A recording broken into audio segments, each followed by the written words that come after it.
Hello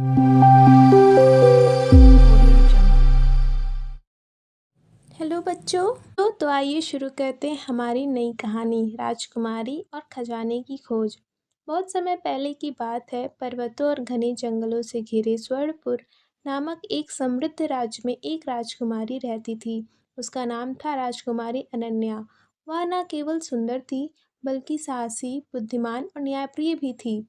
उसके पिता महाराज विक्रम सिंह राज्य के प्रजापालक थे, लेकिन अब वह वृद्ध हो चुके थे। राजकुमारी बचपन से ही तलवारबाजी, तीरंदाजी, प्राचीन ग्रंथों का अध्ययन करती आई थीं। उन्हें यह सब बहुत पसंद था।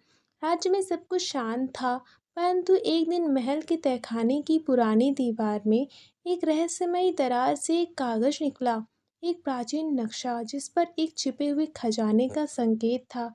खजाने के स्थान का नाम था नागकुंड। राजकुमारी ने जब उस नक्शे को देखा तो उसकी आंखों में एक चमक आ गई। नक्शे के कोने पर प्राचीन लिपि में लिखा था, जहाँ सर्प सोया वहाँ सर्ण जागा, जहाँ हृदय निर्मल वहीं द्वार खुला। फिर उसके बाद राज्य के इतिहासकारों ने बताया कि नागकुंड एक पौराणिक स्थान था, जिसे हजारों साल पहले एक राजा ने शापित नागों से बचाकर सोने चांदी से भर दिया था। यात्रा की शुरुआत राजकुमारी अनन्या ने तय किया कि वह इस खजाने को खोजेगी, लेकिन लालच में नहीं बल्कि राज्य के उत्थान के लिए। साथ में उसकी प्रिय सखी मायरा, जो एक कुशल धनुर्धारी थी, और एक आरव, एक शांत और ज्ञानी युवक जो जंगलों पुरातन रहस्यों का विशेषज्ञ था। वे तीनों सुबह सुबह महल से निकल पड़े। उनके पास था एक रहस्यमयी नक्शा, कुछ आवश्यक सामान और दिलों में अदम्य साहस। पहला पड़ाव जादुई जंगल। तीनों सबसे पहले पहुंचे कुहासा वन, एक घना रहस्यमयी जंगल जहां सूरज की किरणें भी मुश्किल से पहुंचती थीं। जंगल में प्रवेश करते ही एक हल्की सी धुंध छा गई और वे उसी स्थान पर लौटने लगे। यह एक भ्रमजाल है, आरव ने कहा। हमें दिल और दिमाग दोनों को शांत रखना होगा। अनन्या ने अपनी आंखें बंद की और ध्यान केंद्रित किया। तभी उसे एक मंत्र याद आया जो ग्रंथों में पढ़ा था।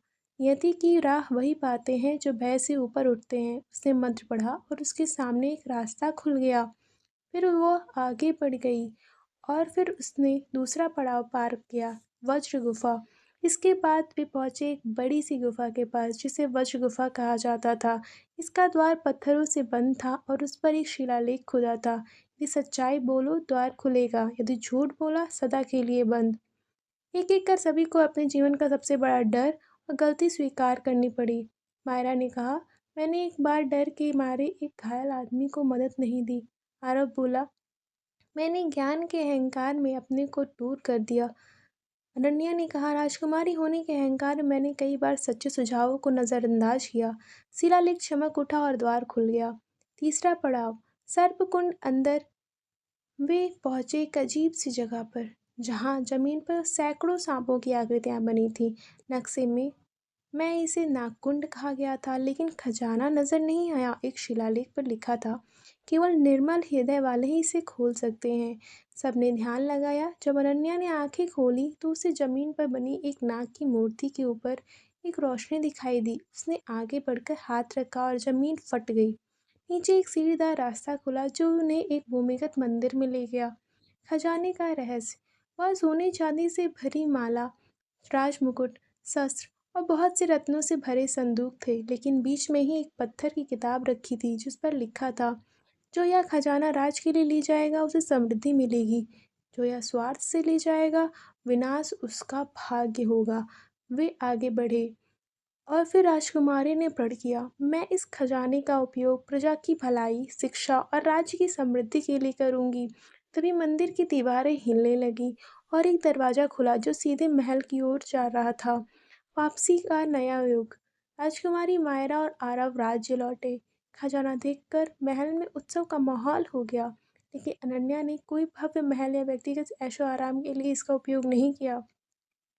महाराज विक्रम सिंह ने गर्व से घोषणा की, अब से इस राज्य की शासक मेरी पुत्री राजकुमारी अनन्या होगी।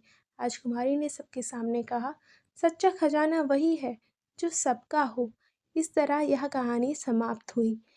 तो आपको ये कहानी कैसी लगी?